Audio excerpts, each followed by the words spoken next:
एक समय गोरखनाथ जी ने देखा कि स्वामी रामानंद जी काशी में वैष्णव पंथ का ज्यादा प्रचार कर रहे हैं और नाथ पंथ सिकुड़ता जा रहा है। इसके लिए गोरखनाथ स्वामी रामानंद जी के साथ गोष्ठी के लिए काशी शहर में आते हैं। स्वामी रामानंद जी, जो काशी शहर के प्रसिद्ध संत थे और वेदों के मर्मज्ञ ज्ञाता माने जाते थे, उन्होंने अपने 1400 ऋषि शिष्य बना रखे थे और ज्ञान प्रचार के लिए भी उन्हें जगह जगह भेजते थे। उस समय कबीर परमेश्वर जी ने स्वामी रामानंद जी को अपना गुरु धारण कर रखा था। वैसे तो कबीर परमात्मा जी को किसी को भी गुरु बनाने की आवश्यकता नहीं थी, परंतु कबीर परमात्मा इस बात से परिचित थे कि आगे आने वाले समय में लोग ये सवाल उठाएंगे कि कबीर ने भी तो गुरु नहीं बनाया था, इसलिए गुरु बनाने की कोई आवश्यकता नहीं है। इस बात को ध्यान में रखते हुए कबीर प्रभु ने स्वामी रामानंद जी को अपना गुरु बनाने की लीला की। एक दिन स्वामी रामानंद जी के आश्रम में गोरखनाथ जी का एक सेवक उनसे मिलने के लिए गया। उस समय स्वामी रामानंद जी आश्रम में अपने शिष्यों को ज्ञान उपदेश दे रहे थे। अलख निरंजन स्वामी जी। राम राम नाथ जी। स्वामी जी, हमारे नाथ जी बहुत पहुंचे हुए सिद्ध पुरुष हैं। वो आपके साथ ज्ञान गोष्ठी करना चाहते हैं, इसलिए मैं आपको अपने गुरु जी के आदेश अनुसार आमंत्रित करने आया हूँ। उन्होंने कहा है कि ज्ञान चर्चा में जो भी विजयी होगा वह अपने शिष्यों समेत जीतने वाले का शिष्य बनेगा। ये कहकर गोरखनाथ जी का शिष्य वहां से चला जाता है। गोष्ठी की बात सुनकर स्वामी रामानंद जी बहुत चिंतित हो जाते हैं, क्योंकि वे इस बात से परिचित थे कि ये नाथ परंपरा वाले साधु सिद्धि युक्त होते हैं और इन सिद्धियों को देखकर जनता उनको विजयी घोषित कर देगी, जिससे ज्ञान चर्चा का मूल उद्देश्य पूरा नहीं होगा और उस नाथ जी का मुझे शिष्य बनना पड़ेगा। स्वामी रामानंद जी ये सोच ही रहे थे कि तभी 12 वर्षीय कबीर साहिब जी आश्रम में प्रवेश करते हैं। प्रणाम गुरुदेव। क्या हुआ गुरुदेव? आप बहुत चिंतित नजर आ रहे हैं। दास के लायक कोई सेवा है तो बताओ। हे कबीर जी, कोई नाथ जी आए थे और उन्होंने स्वामी जी के साथ गोष्ठी करने को कहा है। कहा है कि जो गोष्ठी के लिए नहीं आएगा तो वो हारा माना जाएगा, और दूसरी शर्त ये रखी है कि जो हार जाएगा वह जीतने वाले का सह अनुयायी शिष्य बनेगा। हे स्वामी जी, संतों को हार जीत की चिंता नहीं करनी चाहिए। हमें उस नाथ जी का सामना करना चाहिए और गोष्ठी में अवश्य चलना चाहिए। फिर मैं आपका दास भी तो आपके साथ हूँ। हे भगवान, आप कह रहे हैं तो मैं अवश्य ही चलूंगा। अब मुझे कोई चिंता नहीं।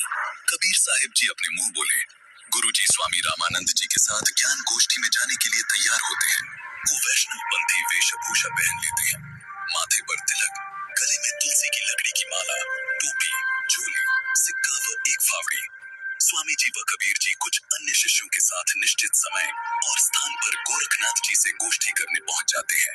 गंगा नदी से 500 फुट की दूरी पर गोरखनाथ उच्च आसन पर बैठे दिखाई देते हैं और बगल में 7 फुट ऊंचा त्रिशूल भी जमीन में गड़ा दिखाई देता है और स्वामी जी के लिए भी आसन लगा दिखाई देता है। आ गए रामानंद जी। मुझे लगा था आप नहीं आएंगे, लेकिन अब आ ही गए हैं तो गोष्ठी शुरू करते हैं। स्वामी जी आसन पर बैठ जाते हैं और एक सुयोग्य शिष्य की तरह कबीर साहिब जी अपने गुरु के आसन के पास जमीन पर बैठ जाते हैं। हे नाथ जी, आप पहले मेरे साथ गोष्ठी कीजिए। अगर मुझे ज्ञान चर्चा में हरा दिया तो ही मेरे गुरु जी से बात करना। अरे तू है कौन? तू छोटा सा बालक। तेरी आयु क्या है और तू गोष्ठी करेगा मेरे साथ? पता है मैं कौन हूँ? नाथ जी, मैं तो कबीर हूँ और मुझे मालूम है कि आप कौन हो। आप गोरखनाथ जी हो। कबीर साहिब जी की बात सुनकर गोरखनाथ सोचते हैं कि इस छोटे से बालक ने मुझे पहचान लिया। तू छोटा सा बालक, तू कब से बैरागी बन गया? नाथ जी, जब से भय बैरागी, मेरी आदि अंत सुधि लागी। धूंधूकार आदि का मेला, नहीं गुरु नहीं था चेला। जब का तो हम योग उपासा, तब का फिरूं अकेला। धरती नहीं जद की टोपी दीना, ब्रह्मा नहीं जद का टीका। शिव शंकर से योगी न थे, जद का झोली शिका। द्वापर को हम करी फावड़ी, त्रेता को हम दंडा। सतयुग मेरी फिरी दुहाई, कलयुग फिरो नो खंडा। गुरु के वचन साधु की संगत, अजर अमर घर पाया। कहे कबीर सुनो हो गोरख, मैं सबको तत्व लखाया। हे गोरखनाथ जी, जब कोई सृष्टि नहीं थी तब मैं अनामी लोक में था। जब मैं अकेला रहता था तब पृथ्वी भी नहीं थी। तब से मेरी टोपी जानो। जब ब्रह्मा, आप और आपके गुरु मचंद्रनाथ आदि सब प्राणियों के शरीर बनाने वाला पैदा भी नहीं हुआ था, तब से मैंने टीका लगा रखा है।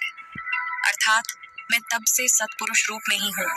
सतयुग, त्रेतायुग, द्वापर तथा कलयुग, ये चारों युग तो मेरे सामने असंख्य बार खत्म हो चुके, हमने सतगुरु वचन में रहकर अजर अमर घर सतलोक को पाया। हे नाथ जी, पूर्ण गुरु से उपदेश लेकर आजीवन गुरु वचन में चलते हुए पूर्ण परमात्मा का ध्यान सुमिरन करके इस अजर अमर सतलोक में जाकर जन्म मरण रूपी अति दुखमय संकट से बच सकते हो। अरे कबीर, तू छोटा सा बालक और ज्ञान देता है गोरखनाथ को। तेरी आयु क्या है? सबसे बड़ा मूर्ख वो है जो मेरी आयु पूछता है, और आप मुझे बालक बता रहे हैं। जो बूझे सोई बावरा, क्या है उम्र हमारी? असंख्य युग प्रलय गई, तब का ब्रह्मचारी। कोटि निरंजन हो गए, परलोक सिधारी। हम तो सदा महबूब हैं, स्वयं ब्रह्मचारी। अरबों तो ब्रह्मा गए, 49 कोटि कन्हैया। 7 कोटि शंभू गए, मोरी एक नहीं प्लैया। कोटि नारद हो गए, मोहम्मद से जारी। देवतन की गिनती नहीं है, क्या सृष्टि विचारी। नहीं बूढ़ा नहीं बालक, ना ही कोई भाट भिखारी। कहें कबीर सुन हो गोरख, ये है उम्र हमारी। असंख्य युग प्रलय में चले गए, तब का मैं अमर हूँ। करोड़ ब्रह्म भगवान मृत्यु को प्राप्त होकर पुनर्जन्म प्राप्त कर चुके हैं। अन्य भगवान जिसका तुम आश्रय लेकर भक्ति कर रहे हो, वे नाशवान हैं। फिर नाथ जी आप अमर कैसे हो सकते हैं? अरबों तो ब्रह्मा मर चुके हैं और 49 करोड़ बार कृष्ण जी की मृत्यु हो चुकी है तथा 7 करोड़ बार शिव जी मर चुके हैं, लेकिन मेरी एक पल भी आयु कम नहीं हुई है। मैं अमर पुरुष हूँ। केवल सत्य पुरुष ही अजर अमर परमात्मा है तथा उसी का सतलोक अमर है, जिसे अमर लोक भी कहते हैं। वहाँ की भक्ति करके भक्त आत्मा पूर्ण मुक्ति होती है, जिसका कभी मरण नहीं होता। हे गोरखनाथ जी, ये उपलब्धि सोहम शब्द के जाप से प्राप्त होती है, जो उसके मर्म भेदी गुरु से मिलता है। उसके बाद फिर सार नाम मिलता है और सतलोक में वास तथा सतपुरुष की प्राप्ति होती है। करोड़ों नारद तथा मोहम्मद जैसी पवित्र आत्माएं जन्म कर मर चुकी हैं, देवताओं की तो गिनती भी नहीं। फिर आम मानव शरीरधारी प्राणियों तथा जीवों का तो हिसाब क्या लगाया जा सकता है।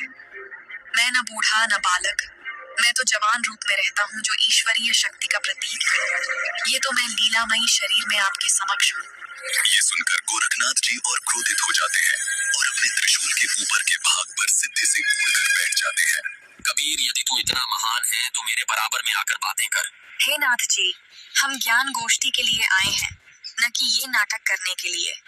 आप नीचे आकर ज्ञान चर्चा करो, ताकि जनता को सच्चाई का पता लग सके।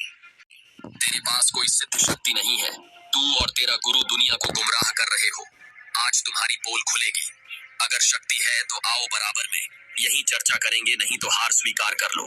ठीक है गोरखनाथ जी। कबीर जी अपनी कुर्ते की जेब से 150 फीट लंबी धागे की रील निकालते हैं और उसके एक छोर को पकड़कर सीधा ऊपर की तरफ फेंक देते हैं। धागा सीधा खड़ा हो जाता है और कबीर साहिब जी उस धागे के अंतिम छोर पर जा बैठते हैं। नाथ जी, अब आप आओ मेरे बराबर में, यहाँ बैठकर चर्चा करेंगे। गोरखनाथ जो ही ऊपर की तरफ उठते हैं, वैसे ही धड़ाम से नीचे गिर जाते हैं।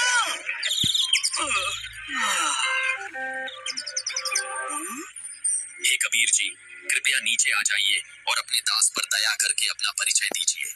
आप कौन शक्ति हैं और किस लोक से आए हैं? हे गोरखनाथ जी, मैं तो अवगत स्थान सतलोक से आया हूँ। मैं तो स्वयं शक्ति से बालक रूप बनाकर काशी में एक लहर तारा तालाब में कमल के फूल पर प्रकट हुआ, जहाँ से नीरू नीमा नामक जुलाहा दंपति मुझे अपने घर ले आए। मेरे कोई माता पिता नहीं है, न ही मेरी कोई पत्नी है, और जो उस परमात्मा का वास्तविक नाम है वही कबीर नाम मेरा है।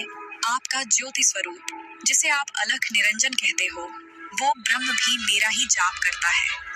मैं सतनाम का जाप करने वाले साधक को प्राप्त होता हूँ। मेरा शरीर हाड़ चाम का बना हुआ नहीं है। मेरा मूल स्थान सतलोक है, जहाँ सतनाम के जाप के आधार से जाया जाता है। नाथ जी, आप ज्योति निरंजन के जाल में ही फंसे हुए हो। न जाने आपके कितने जन्म हो चुके हैं और कितनी बार आप 84 लाख योनियों में कष्ट उठा चुके हो। यदि आप मेरी शरण में नहीं आते, तो आपकी 4 युगों की भक्ति को काल कलयुग में नष्ट कर देता है। हे कबीर जी, मुझे आपकी बात पर विश्वास हो गया है, लेकिन मैं आपकी एक परीक्षा लेना चाहता हूँ। मैं दरिया में डुबकी लगाऊंगा। यदि आप मुझे खोज लोगे तो मैं आपका शिष्य बन जाऊंगा। ठीक है गोरखनाथ जी, छुप जाओ दरिया में। ये सुनकर गोरखनाथ गंगा नदी की तरफ चल पड़ते हैं और साथ में दर्शक भी पीछे पीछे चल पड़ते हैं। गंगा के पास जाकर गोरखनाथ जी गंगा में छलांग लगाकर मछली का रूप धारण कर लेते हैं। कबीर परमात्मा भी गोरखनाथ जी के बाद गंगा दरिया में डुबकी लगा देते हैं और सैकड़ों मछलियों के बीच गोरखनाथ को पकड़कर तथा उनका असली रूप बना के आते हैं। इस प्रकार गोरखनाथ जी ने कबीर साहिब जी को पूर्ण परमात्मा स्वीकार किया और उनके शिष्य बने तथा कबीर साहिब जी से भक्ति प्राप्त की।